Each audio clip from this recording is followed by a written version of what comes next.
many contradictions unfold on the streets of downtown Los Angeles during a protest on June 8th. National Guard troops hold the line, shoulder to control protesters.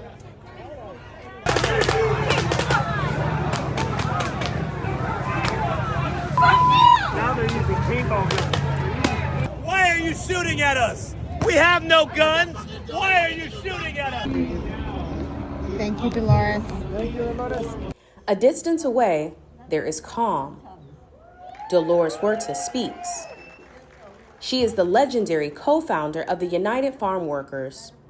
She remembers Cesar Chavez. Cesar called me to his house and he said, I want to talk to you. We were both working here when we had that meeting, right there on Postal and Cricket. That's where Cesar was living. And we had that meeting. He said, I think we have to start a union for farm workers. I thought he was joking. I started laughing. No, he said, we have to start a union, and if we don't do it, nobody will, you know? And so we did, right here in Boyle Heights. Huerta is one of the most famous labor leaders in the nation. A police officer beat the activists during a demonstration for farm workers in San Francisco in 1988. The officer broke 11 of her ribs. We have to think of new tactics and new ways to fight back.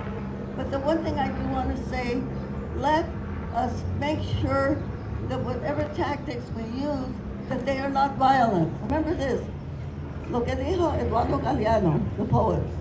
They can cut all the flowers, but they can't hold back the spring, okay? They can cut all the flowers, but they can't hold back the spring. Pueden cortar todas las flores, pero no pueden detener la primavera. Aquí, ustedes son la primavera, you are the spring. To peacefully assemble is a guarantee of the First Amendment.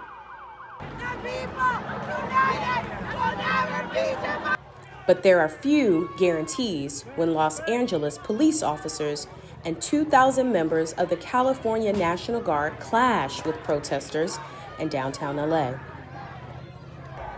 Many came to advocate for the rights of immigrants. They opposed the ICE raids and deportations that follow. Some came to make trouble. There were ample agitators. This protester says police shot him with something that struck his arm. They are ethnically cleansing our people. They are getting rid of all migrants of color, whether it's black, brown, or Asian. They do not want us here. And this is the fascism that we're met with just for protesting and exercising our right to protest. How did that happen? At least 24 members of the media were caught in the crossfire. And now the First Amendment Coalition has filed a lawsuit against the LAPD. Jeremy Cuenca freelances for the Los Angeles Collegian. It is the student newspaper of LA City College. He came to document the march. So while you were documenting the protest, did you ever get injured at all? Yes. I was shot directly in the leg, which left a pretty gnarly bruise on my leg. And right as soon as that happened, a split second later, I was shot in the hand while I was holding my camera, and pretty much ripped a chunk of the corner of my camera out, the body of my camera, and it also ripped off pretty much the tip of my pinky, which I was able to luckily have someone at the time give me medical aid, wrap around some gauze, put some pressure on it, and they took me to the ER. And they were luckily able to reattach it. It was a tedious surgery process indeed. 2 rubber bullets struck Jeremy. Police normally warn the crowd before they use greater force. The LA Press Club says at least 24 cases of violence against media by law enforcement happened between June 6th to 8th. Jeremy was wearing a press pass. It did not help.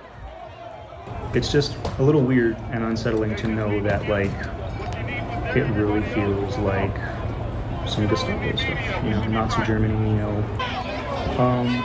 I would like to say that it's very important right now in this day and age of technology that we all have a camera in our The LAPD is investigating reports of violence against media.